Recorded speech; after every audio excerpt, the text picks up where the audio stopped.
ಇಂದಿನ ಪತ್ರಿಕಾಗೋಷ್ಠಿಯ ಮೊದಲನೇ ವಿಷಯ ಮೈಸೂರು ನಗರಾಭಿವೃದ್ಧಿ ಪ್ರಾಧಿಕಾರದ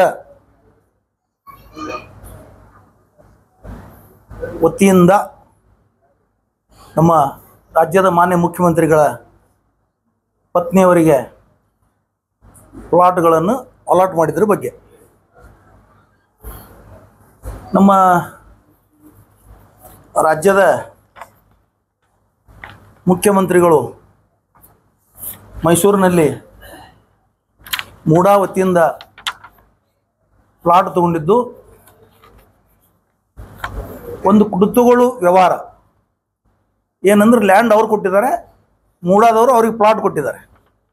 ಅದು ಯಾವುದೇ ಹಗರಣ ಅಲ್ಲ ಮತ್ತು ಪುಕ್ಕಟ್ಟು ತಗೊಂಡಿಲ್ಲ, ಭೂಮಿಯ ಬದಲಿಗೆ ಪ್ಲಾಟ್ ಕೊಟ್ಟಿದ್ದಾರೆ ಅವ್ರಿಗೆ. ಅದು 1992ರಿಂದ ಅದು ದೇವನೂರು ಬಡಾವಣೆ ಹೆಸರಿನ ಮೇಲೆ ಅಲ್ಲಿ ಬಡಾವಣೆ ನಿರ್ಮಾಣ ಆಗ್ತಾ ಇದೆ. ಅಲ್ಲಿ 3 ಎಕರೆ 16 ಗುಂಟೆ ಒಬ್ಬರು ಸರೀನಿಂಗ್ ಅವರ ಹೆಸರಿನ ಒಡೆತನದ ಜಮೀನದು 3 ಎಕರೆ 16 ಗುಂಟೆ. ಅದು ಸರ್ಕಾರದ ಅಧಿಸೂಚನೆ 1998ರಲ್ಲಿ ಭೂ ಸ್ವಾಧೀನ ಪ್ರಕ್ರಿಯೆಯಿಂದ ಅದಕ್ಕೆ ಕೈ ಬಿಟ್ಟಿರ್ತಾರೆ ಬಡಾವಣೆಯಲ್ಲಿ. ಆ ನಂತರ 2003ರಲ್ಲಿ ಮೈಸೂರು ವಿಶೇಷ ಭೂ ಸ್ವಾಧೀನಾಧಿಕಾರಿ ಅವರು ಮೂಲ ಖಾತೆದಾರ ಹೆಸರಿಗೆ ಕೈ ಬಿಟ್ಟು ವಾಪಸ್ ಕೊಡ್ತಾರೆ. ಅದನ್ನು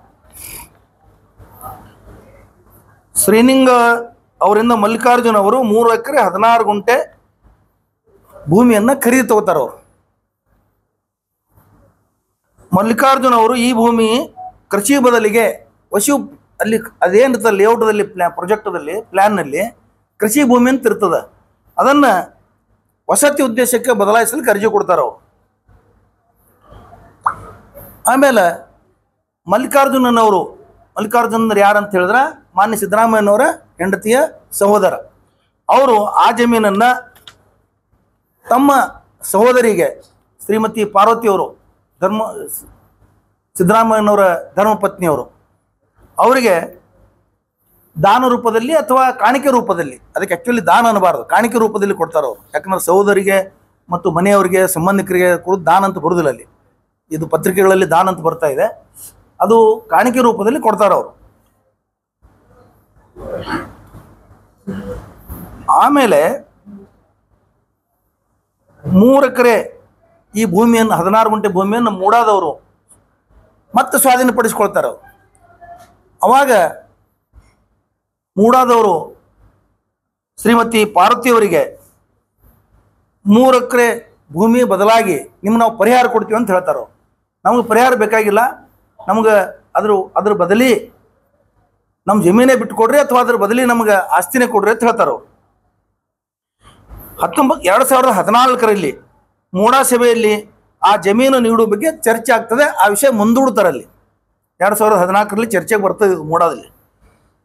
ಆಮೇಲೆ 2014-9ರಲ್ಲಿ ಚರ್ಚೆಗೆ ಬರ್ತದೆ, ಮುಂದೂಡ್ತಾರೆ. 2014 12ನೇ ತಿಂಗಳು 1ನೇ ತಾರೀಕಿಗೆ ನಗರಾಭಿವೃದ್ಧಿ ಪ್ರಾಧಿಕಾರದವರು ಭೂ ಸ್ವಾಧೀನ ಕಾಯ್ದೆ ಎನ್ನುವ 50% ಅನುಪಾತದಲ್ಲಿ ಪ್ಲಾಟ್ಗಳನ್ನು ಶ್ರೀಮತಿ ಪಾರ್ವತಿ ಏನಿದ್ದಾರೆ ಸಿದ್ದರಾಮಯ್ಯನವರ ಪತ್ನಿಯವರು ಅವ್ರಿಗೆ ಕೊಡ್ಲಕ್ಕೆ ಒಪ್ಕೋತಾರೆ. ಆಮೇಲೆ 2017-2017ರಲ್ಲಿ ಫಲಾನುಭವಿಗಳಿಗೆ ನಿವೇಶನ ನೀಡುವ ಸಂಬಂಧ ಮೂಡಾ ಸಭೆಯಲ್ಲಿ ಚರ್ಚೆ ಆಗ್ತದೆ. ಫಲಾನುಭವಿ ಅಂದ್ರೆ ಯಾರು? ಯಾರು ಜಮೀನು ಕೊಟ್ಟಿರ್ತಾರೆ, ಕೆಲವರು ಭೂ ಸ್ವಾಧೀನದಿಂದ ತೊಗೊಂಡಿರ್ತಾರೆ, ಬದಲಿ ಜಮೀನು ಕೊಟ್ಟು ಇವ್ರಿಗೆಲ್ಲ ಫಲಾನುಭವಿ ಅಂತ ಟ್ರೀಟ್ ಮಾಡ್ತಾರೆ ಅದಕ್ಕೆ.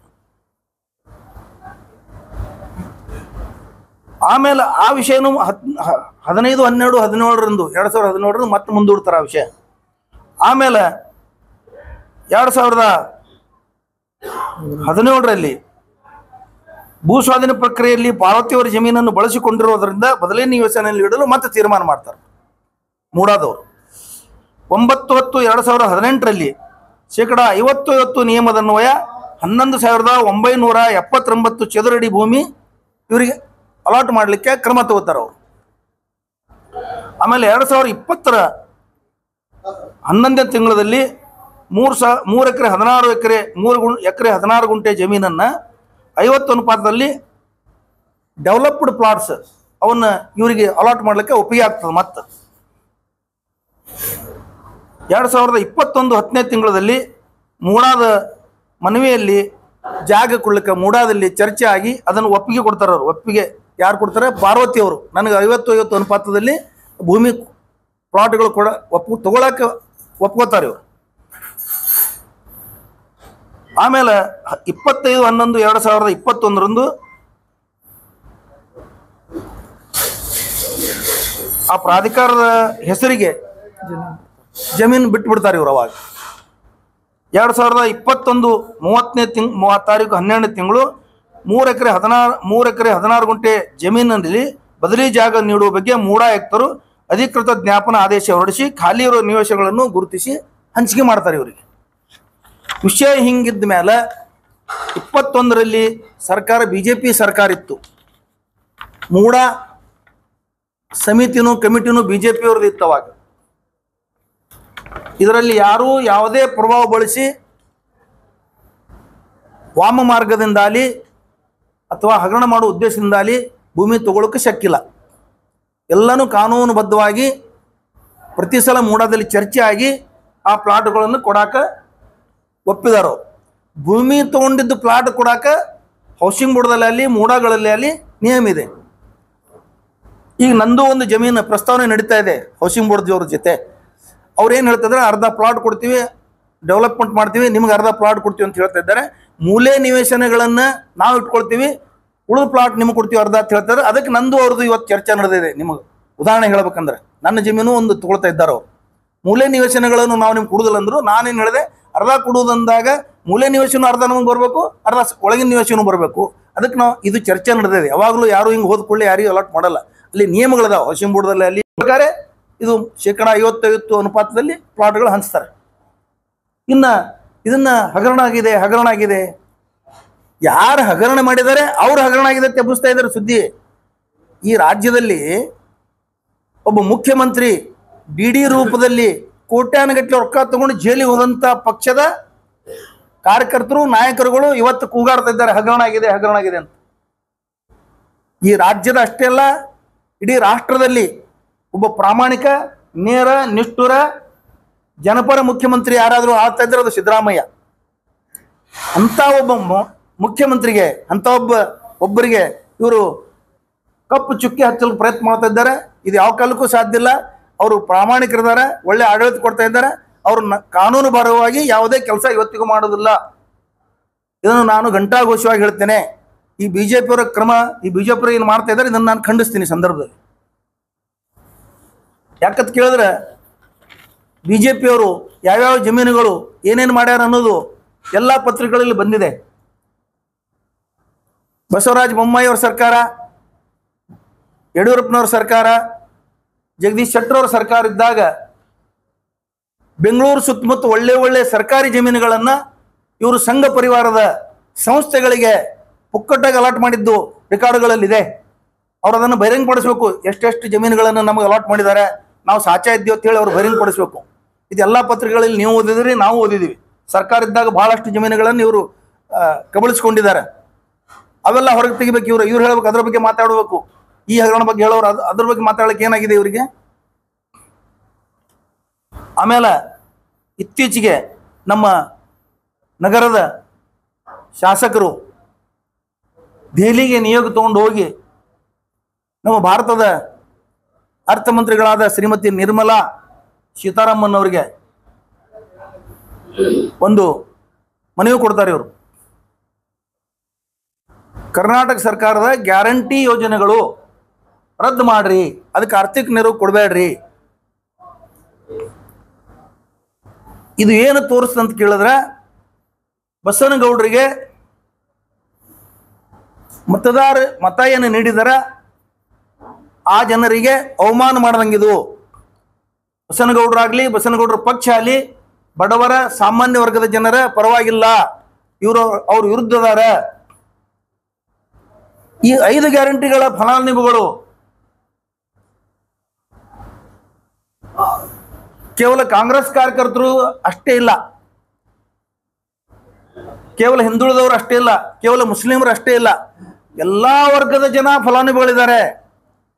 ಇವತ್ತು ವಿದ್ಯುತ್ ಬಿಲ್ ರಿಯಾಯಿತಿ ಇರ್ಬೋದು, ಇವತ್ತು ಬಸ್ಸಿನಲ್ಲಿ ಪುಕ್ಕಟೆ ಪ್ರಯಾಣ ಇರ್ಬೋದು, ಇವತ್ತು ಬಡವರ ಮನೆಗೆ 2,000 ರೂಪಾಯಿ, ಸ್ತ್ರೀಗಳಿಗೆ ಮುಖ್ಯಸ್ಥರಿಗೆ 2,000 ರೂಪಾಯಿ ಬರೋದು ಇರ್ಬೋದು, ಇವತ್ತು ನಿರುದ್ಯೋಗಿ ಯುವಕರಿಗೆ ಭತ್ಯೆ ಇರ್ಬೋದು.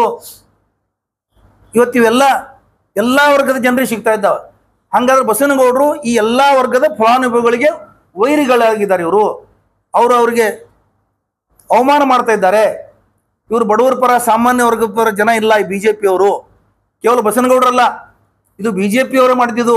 ಬಿಜೆಪಿಯವರ ಮನೋಭಾವ ಏನಿದೆ ಅದು ಅಲ್ಲಿ ಎಕ್ಸ್ಪೋಸ್ ಆಗಿದೆ. ಆಮೇಲೆ ಭ್ರಷ್ಟಾಚಾರ ಬಗ್ಗೆ ಮಾತಾಡೋ ಬಿಜೆಪಿಯವರಾಗಲಿ ಬಸನಗೌಡರಾಗಲಿ 40,000 ಕೋಟಿ ಬಿಜೆಪಿಯಲ್ಲಿ ಹಗರಣ ಮಾಡಿದ್ದಾರೆ ಬಿಜೆಪಿ ಸರ್ಕಾರದಲ್ಲಿ ಅಂತ ಆರೋಪ ಮಾಡಿದ್ರು. ಅವಾಗ ಬಸನಗೌಡರ ವಿರುದ್ಧ ಬಿಜೆಪಿಯವರು ಸತ್ಯವಂತಿದ್ರು, ಹೋರಾಟ ಮಾಡಬೇಕಾಗಿತ್ತು, ಅದನ್ನು ಅಲ್ಲಗಳಿಬೇಕಾಗಿತ್ತು. ಬಸನಗೌಡರ ಆರೋಪವನ್ನ ಯಾರೂ ಅಲ್ಲಗಳಿಲಿಲ್ಲ. ಈ ವಾರದಲ್ಲಿ ಇದೇನು ಇವರು ಮೂಢ ಹಗರಣ ಇಟ್ಕೊಂಡು ಸುಳ್ಳು ಹಗರಣ ಇಟ್ಕೊಂಡು ಓಡಾಡ್ತಾ ಇದ್ದಾರೆ. ಇದೇ ವಾರದಲ್ಲಿ ಮತ್ತು ನಾನು ಒಂದು ವಿಷಯ ನಿಮಗೆ ಸ್ಪಷ್ಟಪಡಿಸ್ತೀನಿ, ನಾನು ಯಾವುದೇ ಹಗರಣದ ಸಮರ್ಥನೆ ಇಲ್ಲ.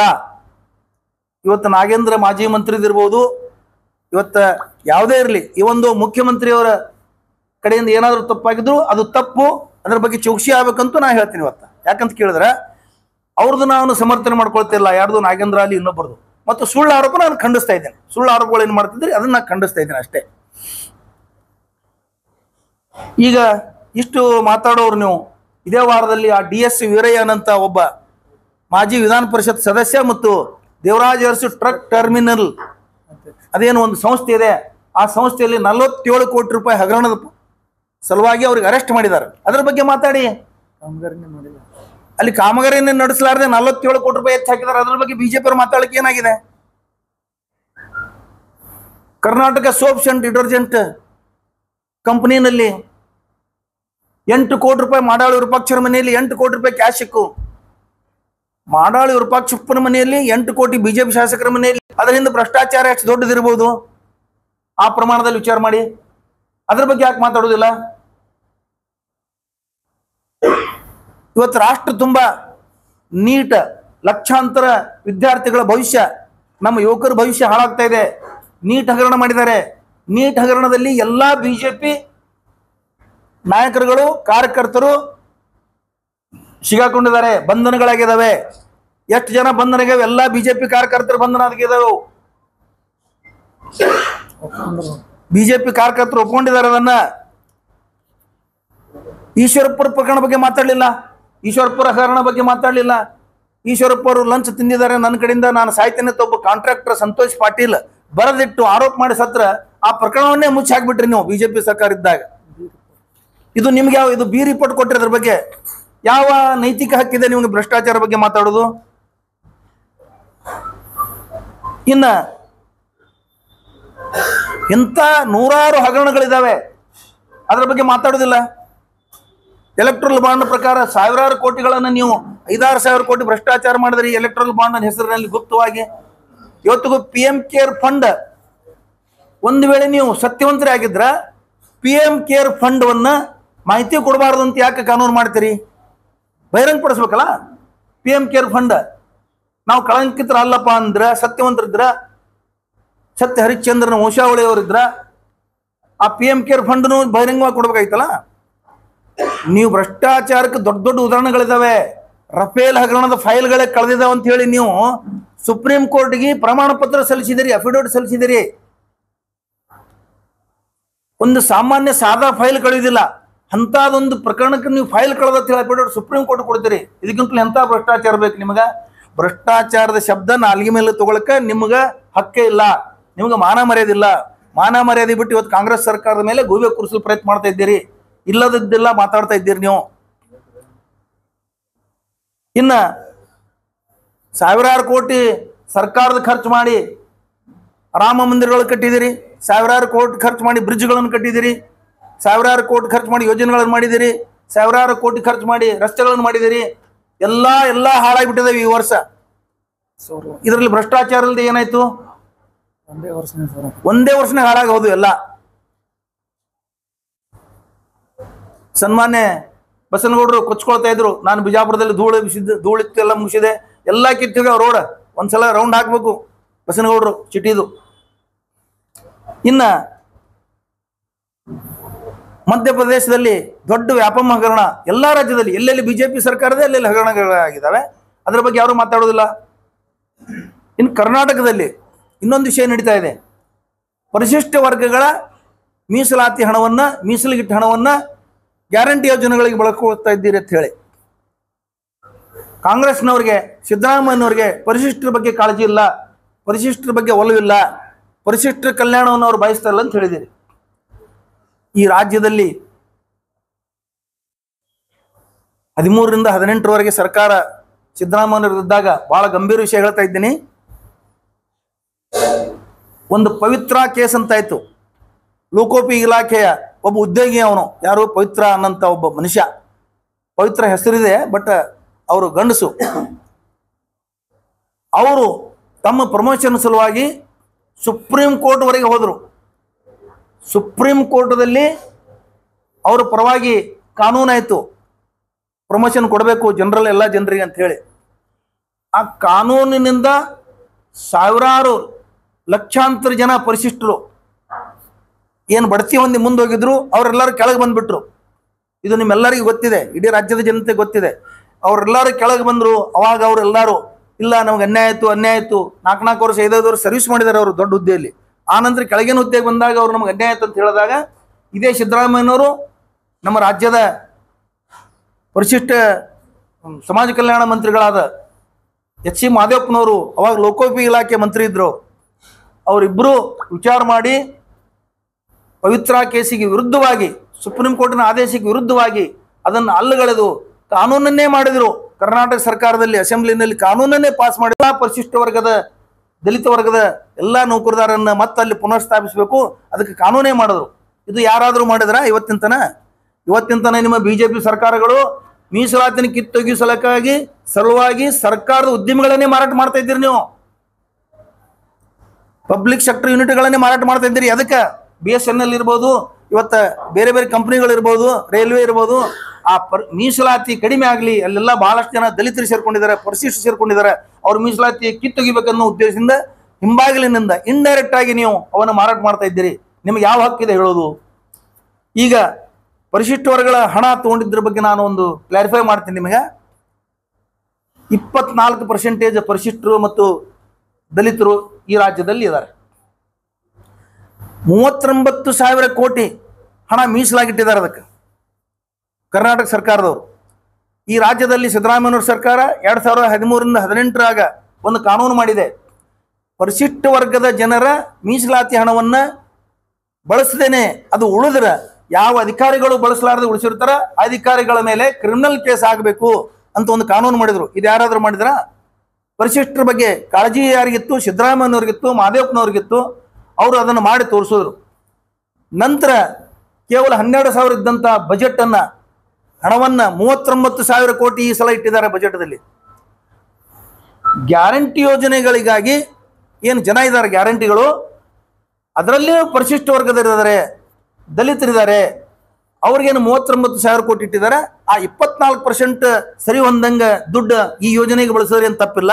ಅದೇ ವರ್ಗದ ಜನರಿಗಾಗಿ ಯೋಜನೆ ಇದಾವ, ಅದಕ್ಕಾಗಿ ಅವರು ದುಡ್ಡು ಬಳಸ್ಕೊಂಡಿರ್ತಾರೆ ಹೊರತಾಗಿ ಯಾವುದೇ ಪರಿಶಿಷ್ಟರಿಗೆ ಸಹಾಯ ಮಾಡಬಾರ್ದು. ಎಲ್ಲ ಮುಂದುಳಿದವ್ರಿಗೆ ಸಹಾಯ ಮಾಡಬೇಕು ಅಂತೇನಿಲ್ಲ. ಮುಂದುವರೆದವ್ರಿಗೆ ಸಹಾಯ ಮಾಡ್ಲಿಕ್ಕೆ ಪರಿಶಿಷ್ಟ ದುಡ್ಡು ಬಳಸಿಲ್ಲ. ಆ ಪಂಚ ಗ್ಯಾರಂಟಿ ಏನಿದ್ದು ಆ ಪಂಚ ಗ್ಯಾರಂಟಿ ಸಲುವಾಗಿ ಈ 39,000 ಕೋಟಿಯನ್ನು ಮೀಸಲಾಗಿಟ್ಟಿದ್ರು. ಅದರೊಳಗಿಂದ ಕೆಲವು ಭಾಗ ಅವರು ಉಪಯೋಗಿಸಿಕೊಂಡಿದ್ದಾರೆ. ಅದರ ಸಲುವಾಗಿ ಇವತ್ತು ಕೇಂದ್ರ ಸರ್ಕಾರದ ಪರಿಶಿಷ್ಟ ವರ್ಗ ಕಲ್ಯಾಣ ಆಯೋಗ ನೋಟಿಸ್ ಕೊಟ್ಟಿದೆ.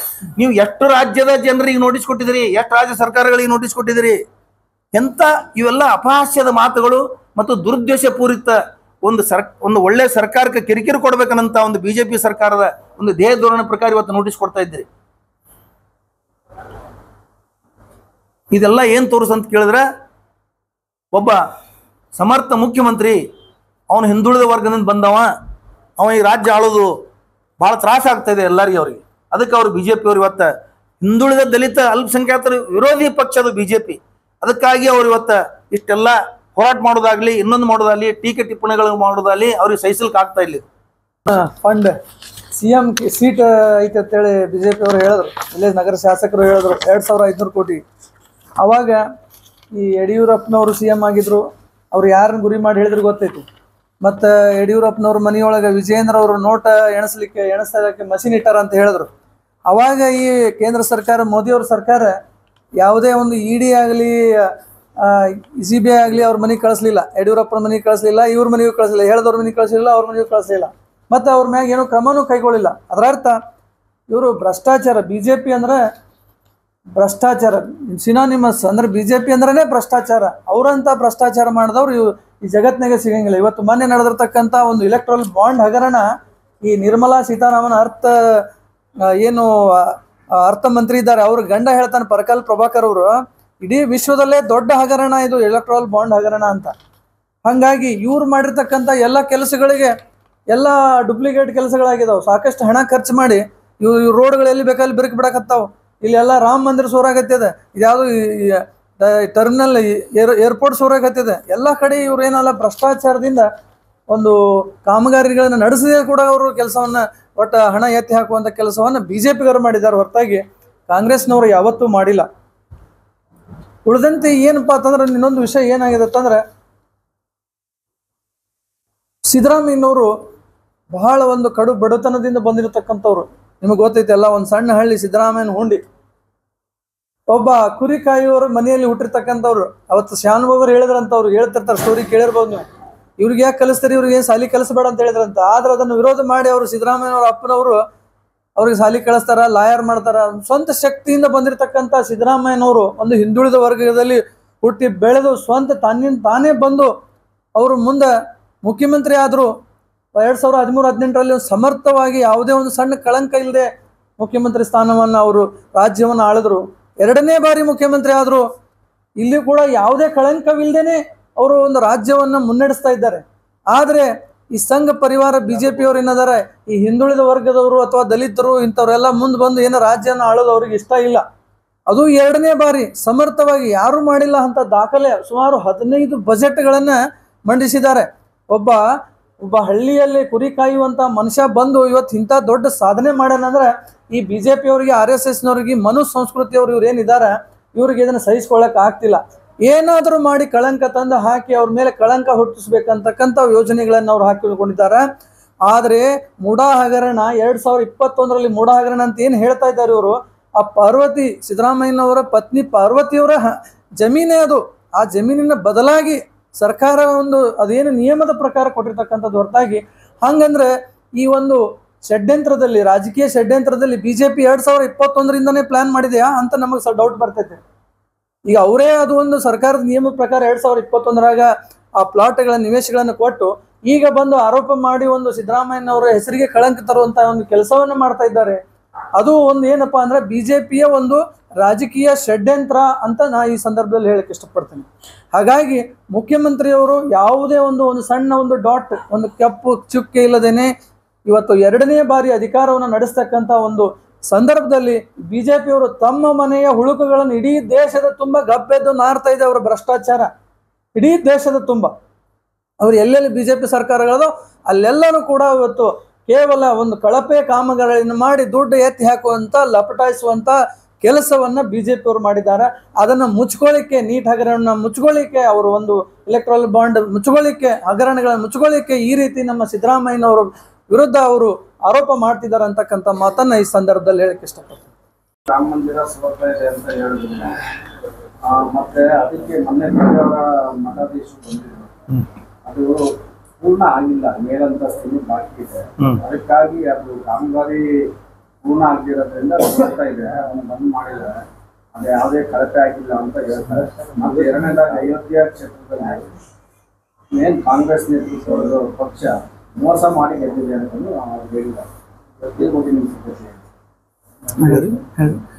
ಈಗ ಕಾಮಗಾರಿ ಪೂರ್ಣ ಆಗಿಲ್ಲ ಅಂತಂದ್ರೆ ನೋಡ್ರಿ, ಇಲ್ಲೇ ಒಂದು ಅವರು ಉದ್ಘಾಟನೆಗೆ ಹೋದ್ರು, ಕಾಮಗಾರಿ ಪೂರ್ಣ ಆಗಿಲ್ಲ ಅಂತೇಳಿ ಅವರು ಹೇಳ್ಬೋದಿತ್ತು. ಕಂಚಿ ಶ್ರೀಗಳೆಲ್ಲ ಹೇಳಿದ್ರು ಕಾಮಗಾರಿ ಪೂರ್ಣ ಆಗಿಲ್ಲ, ಇದು ನಾವು ಉದ್ಘಾಟನೆ ಮಾಡಬಾರ್ದು, ಚುನಾವಣೆಗೋಸ್ಕರ ಮೋದಿ ಅವರು ಮಾಡ್ತಾ ಇದ್ದಾರೆ ಅಂತ ಹೇಳಿ ಕಂಚಿ ಶ್ರೀಗಳು, ಅವರು ಹಿಂದೂ ಸ್ವಾಮೀಜಿಗಳೇ ಅವರು ಹೇಳಿದ್ರು. ಅವರು ಹೋಗ್ಲಿಲ್ಲ. ಇವರು ಪೇಜಾವರ ಶ್ರೀಗಳು ಹೋಗಬಾರ್ದಾಗಿತ್ತು ಕಾಮಗಾರಿಗೆ ಸಂಪೂರ್ಣ ಆಗಿಲ್ಲ ಅಂದ್ರೆ. ಚುನಾವಣೆಗೋಸ್ಕರ ಮೋದಿಯ ಸಾಥ್ ಕೊಡ್ತಾ ಇದ್ದಾರ ಇವರು? ಮೋದಿ ಅವರಿಗೆ ಸಾಥ್ ಕೊಡ್ಲಿಕ್ಕೆ ಹೀಗೆ ಮಾಡಿದಾರ? ಮತ್ತೆ ಹೇಳ್ತಾರೆ ಅಲ್ಲಿ ಮೋಸ ಮಾಡಿದಾರಂತ. ಮೋಸ ಮಾಡಿದ್ರೆ ಇವ್ರೇನು ಹೋಗಿ ನೋಡಿದಾರ? ಸ್ವಾಮೀಜಿಗಳಲ್ಲಿ ಹೋಗಿ ನೋಡಿದಾರ? ಒಂದು ಇಡೀ ಸರ್ಕಾರ ಚುನಾವಣಾ ಆಯೋಗನೇ ಮೋದಿಯವ್ರ ಕೈಯಾಗಿದ್ದಾಗ ಕಾಂಗ್ರೆಸ್ ಪಕ್ಷ ಯಾರಿಗೇನು ಮೋಸ ಮಾಡಕ್ ಸಾಧ್ಯತೆ ಹೇಳಿ? ಹೇಳಿ ಹೇಳಿ ಸರ್. ಈಗ ಅದರೊಳಗೆ ನಂದು ಕೆಲವು ವಿಚಾರ ಏನಂದ್ರೆ, ಒಟ್ಟಾರೆ ಮೊದಲನೇ ಮಾತು ನೀವು ಹೇಳೋದಂದ್ರೆ ಪೇಜಾವರ ಶ್ರೀಗಳು ಬಿ ಜೆ ಪಿ ವಕ್ತಾರರ ಥರ ಮಾತಾಡ್ತಾ ಇದ್ದಾರೆ. ಅವರು ಒಂದು ಬಿ ಜೆ ಪಿ ವಕ್ತಾರ ಆಗೋದು ಭಾಳ ಒಳ್ಳೆಯದು. ಮತ್ತು ಇನ್ನೊಂದು ಹೇಳೋದಂದ್ರೆ ನಮ್ಮ ಭಾರತೀಯ ಸಂಸ್ಕೃತಿ ಏನು ಕಾವ್ಯ ಇದೆಯಲ್ಲ, ಪಾವಿತ್ರತೆ, ಅದ್ರ ಪಾವಿತ್ರತೆ ಕಾಪಾಡಬೇಕಂತ ನಾನು ವಿನಂತಿ ಮಾಡ್ತೀನಿ. ಸಂದರ್ಭದಲ್ಲಿ ಕಾವ್ಯ ಧರಿಸಿದ ಮೇಲೆ ಒಬ್ಬ ವ್ಯಕ್ತಿ ಪರವಾಗಿ, ಒಂದು ಪಕ್ಷದ ಪರವಾಗಿ, ಒಂದು ಯಾವುದೇ ವಸ್ತುವಿನ ಪರವಾಗಿ ಅಭಿಮಾನ ಇಟ್ಕೊಂಡು ಮಾತಾಡಬಾರ್ದು. ಕಾವ್ಯ ಅಂದ್ರೆ ಏನು? ಸರ್ವವನ್ನು ನಾಶ ಮಾಡಿ ನಾನು ಕಾವ್ಯ ಧರಿಸ್ತೀನಿ, ಸನ್ಯಾಸಿ ಆಗ್ತೀನಿ ನಾನು. ಹಿಂದಿದ್ದಂಥ ಪೇಜಾವರ ಶ್ರೀಗಳು ಅಯೋಧ್ಯೆಯಲ್ಲಿ ಬಾಬರಿ ಮಸೀದಿಯನ್ನು ಬೀಳಿಸಲಿಕ್ಕೆ ಪಣ ತೊಟ್ಟು ನಿಂತು ಬೀಳಿಸಿದ್ರು. ಇವತ್ತು ಇವ್ರ ಪರವಾಗಿ ಅದೇ ಅವರ ಉತ್ತರಾಧಿಕಾರ ಅಂತ ಈಗಿನ ಪೇಜಾವರ ಶ್ರೀಗಳು ಬಿ ಜೆ ಪಿ ವಕ್ತಾರ ಥರ ಮಾತಾಡ್ತಿದ್ದಾರೆ. ಅವ್ರು ಇನ್ನೊಂದು ಏನು ಹೇಳಿದ್ದಾರೆ, ಅಯೋಧ್ಯೆಯಲ್ಲಿ ಬಡತನ ಭಾಳ ಕಡಿಮೆ ಆಗಲಿಲ್ಲ, ಬಡತನನೇ ಬಿ ಜೆ ಪಿ ಸೋಲಿಸ್ತು. 10 ವರ್ಷ ನಿಮ್ಮ ಪಕ್ಷ 10 ವರ್ಷ ಅಲ್ಲಿ ಆಡಳಿತ ಮಾಡಿದೆ, ಬಡತನ ಕಡಿಮೆ ಮಾಡ್ಲಿಕ್ಕೆ ಆಗಲಿಲ್ಲ ನಿಮ್ಗೆ? ಗಂಗಾ ನದಿ ಸ್ವಚ್ಛ ಮಾಡ್ಲಿಕ್ಕೆ ಆಗಲಿಲ್ಲ ನಿಮ್ಗೆ? ಸಾವಿರಾರು ಕೋಟಿ ರೂಪಾಯಿ ಖರ್ಚು ಮಾಡಿದ್ದೀರಿ, ಅದರೊಳಗೆ ಭ್ರಷ್ಟಾಚಾರ ಆಯಿತು. ಇವತ್ತು ಗಂಗಾ ನದಿ ಹಣೆ ಬರ ಅದೇ ಇದೆ. ಆಮೇಲೆ ಬಿ ಜೆ ಪಿಯವರು ಅಲ್ಲಿ ಸೋತಿದ್ದು ಕಾಂಗ್ರೆಸ್ ಅವ್ರ ಮೋಸದಿಂದ. ಇಡೀ ರಾಷ್ಟ್ರದಲ್ಲಿ ಗೊತ್ತಿದೆ, 100 ಸೀಟುಗಳು ಬಿ ಜೆ ಪಿಯ ಎಲೆಕ್ಟ್ರಾನಿಕ್ ಮಷೀನ್ಗಳ ಮೋಸದಿಂದ ಸೋತಿದ್ದಾವೆ. ಅದು ಕಾಣಲಿಲ್ಲ ಪೇಜಾವರ ಶ್ರೀಗಳಿಗೆ. ಇಡೀ ಎಲೆಕ್ಷನ್ ವ್ಯವಸ್ಥೆ ನಮ್ಮ ಬ್ರದರ್ ಸರ್ ಹೇಳಿದ್ರು, ಅದ್ರ ವ್ಯವಸ್ಥೆನೇ ಅವ್ರ ಕೈಯಲ್ಲಿತ್ತು, ಚುನಾವಣಾ ಆಯೋಗ ಅವ್ರ ಕೈಯಲ್ಲಿತ್ತು. ಚುನಾವಣಾ ಆಯೋಗ ಇವತ್ತು ಬಿ ಜೆ ಪಿ ಅವ್ರ ಕೈಗೊಂಬೆ ಥರ ಕೆಲಸ ಮಾಡ್ತು, ಅದೆಲ್ಲ ಕಾಣಲಿಲ್ಲ ಅವ್ರಿಗೆ. ಮತ್ತು 10 ವರ್ಷ ತನಕ ನೀವು ಅಲ್ಲಿ ಬಡತನ ಕಡಿಮೆ ಆಗ್ಲಿಕ್ಕೆ, ಜನರನ್ನ ಮೇಲೆತ್ತಲಿಕ್ಕೆ ಪ್ರಯತ್ನ ಮಾಡಲಿಲ್ಲ, ಅಲ್ಲಿ ಯಾಕೆ ಮಾಡಿದ್ರಿ? ಆಮೇಲೆ ಇನ್ನೊಂದೇನು ಹೇಳಿದ್ರಿ ಈಗ ನೀವು,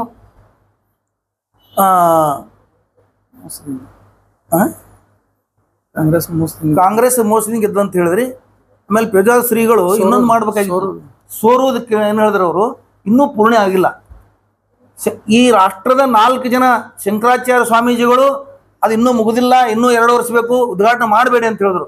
ಅವಾಗ ನೀವೇನು ಮಾಡ್ತಿದ್ರಿ ಪೇಜಾವರ ಶ್ರೀಗಳು? ಅದು ಉದ್ಘಾಟನೆ ಮಾಡಕ್ಕೆ ನೀವು ಅಲ್ಲಗಳಿಬೇಕಾಗಿತ್ತಲ್ಲ, ಉದ್ಘಾಟನೆ ಬೇಡ ಅಂತೇಳಿ. ಇನ್ನೊಂದು ನಾಚಿಕೆಗೇಡಿನ ವಿಷಯ ಏನಂದ್ರೆ, ನಮ್ಮ ರಾಷ್ಟ್ರಕ್ಕೆ ಎಲ್ಲ ಸ್ವಾಮಿಗಳಿಗೆ ಸುಮ್ಮ ಕೂಡಿಸಿ ಮೋದಿಯವರೇ ಪೂಜಾ ಮಾಡ್ತಿದ್ರಲ್ಲಿ ನಾವು ಟಿವಿಯಲ್ಲಿ ನೋಡಿದಿವಿ. ಇವ್ರೇನ್ ಮಾಡ್ತಿದ್ರು? ಗಂಟಿ ಬಾರಿಸಿದ್ರ? ಆಚಾರ್ಯರು ಮಾಡ್ಬೇಕು ಅದನ್ನ ಕೆಲಸ. ಆಚಾರ್ಯರು ಮಾಡ್ಬೇಕು, ಸನಾತನ ಧರ್ಮದ ಪ್ರಕಾರ ಆಚಾರ್ಯರು ಮಾಡ್ಬೇಕು. ಪೂಜಾ ಯಾರು ಮಾಡಿದ್ರು? ಮೋದಿಯವ್ರು ಮಾಡಿದ್ರು. ಮಾಡಬಾರ್ದಾಗಿತ್ತಲ್ಲ. ಪೂಜಾ ಮಾಡುವಾಗ ಭಕ್ತರೆಲ್ಲ ನಾವು ಗಂಟಿ ಬಾರಿಸ್ತಿರ್ತೀವಿ, ನಿಂತು ಮಠದಾಗ ಅದೆಲ್ಲ ನಾವು ಹೋಗಿದ್ವಿ, ಚಳ್ಳಂ ಬಾರಿಸಿ ಎಲ್ಲ ಮಾಡಿ. ಆ ಥರ ಇವ್ರು ಆ ಕೆಲಸ ಮಾಡ್ತಾಯಿದ್ರು, ಚಳ್ಳಂ ಬಾರಿಸೋದು ಇದು ಮಾಡೋದು ಇವ್ರು ಮಾಡ್ತಾಯಿದ್ರು. ಹೇಳ್ಬೇಕು ಅವ್ರಿಗೆ, ನಿಮಗೆ ಅದು ಇದು ಇಲ್ಲ, ಹಕ್ಕಿಲ್ಲ, ಪೂಜಾ ಮಾಡೋ ಹಕ್ಕು ನಮ್ಮದಿದೆ, ನಾವು ಮಾಡ್ತೀವಿ ಅಂತ ಹೇಳ್ಬೇಕಾಗಿತ್ತಲ್ಲ. ಶಂಕರಾಚಾರ್ಯರಿಗೂ ನೀವು ಮಾತು ಕೇಳಲಿಲ್ಲ. ಇನ್ನೂ 2-3 ವರ್ಷ ಕೆಲಸ ಇದೆ, ಅದನ್ನು ತರಾತುರಿಯಾಗಿ ಇಷ್ಟಾಗಿನೂ ನಿಮ್ಮ ಹಣೆ ಬರ ಏನಾಯ್ತು? ಜನ ನಿಮಗೆ ತಿರಸ್ಕಾರ ಮಾಡಿದ್ರಲ್ಲ. ಇಷ್ಟೆಲ್ಲ ಮಾಡಿನೂ ಜನ ನಿಮಗೆ ತಿರಸ್ಕಾರ ಮಾಡಿದ್ರಲ್ಲ. ಇದು ನಮ್ಮ ಉತ್ತರ ಸರ್. ಅದು ಜನರ ಅಭಿಪ್ರಾಯ. ಈಗ ನೋಡ್ರಿ, ಬರೇ ಅಯೋಧ್ಯೆದಾಗ ಸೋತಿಲ್ಲ, ನಿನ್ನೆ ಬದ್ರಿನಾಥದಾಗ ಸೋತಿದ್ದಾರೆ ನೀವು ಬಿಜೆಪಿ ಅವರು. ಸೋತಿದ್ದಾರೆ ಬೈ ಎಲೆಕ್ಷನ್ ನಲ್ಲಿ ಬದ್ರಿನಾಥದಲ್ಲಿ ಸೋಲಿಸಿದ್ದಾರೆ. ಜನರ ಮನೋಭಾವನೆ ಗೊತ್ತಾಗಿದೆ, ಇವ್ರು ಏನ್ ಮಾಡ್ತಾ ಇದ್ದಾರೆ. ಇವರು ಧರ್ಮ ರಾಜಕಾರಣ ಜನರಿಗೆ ತಿಳಿದದ ಅಷ್ಟೇ. ಅದರಿಂದ ಜಾತಿ ಧರ್ಮ ರಾಜಕಾರಣ, ಅದರಿಂದ ಆಡಳಿತ ಪೂರ್ತಿ ಜಾತಿ ಧರ್ಮನೇ. और नए न्यूज़ों के लिए देखते रहिए अपना चैनल TV22 न्यूज़। लाइक करें, शेयर करें, सब्सक्राइब करें और बेल आइकन बटन दबाना ना भूलें।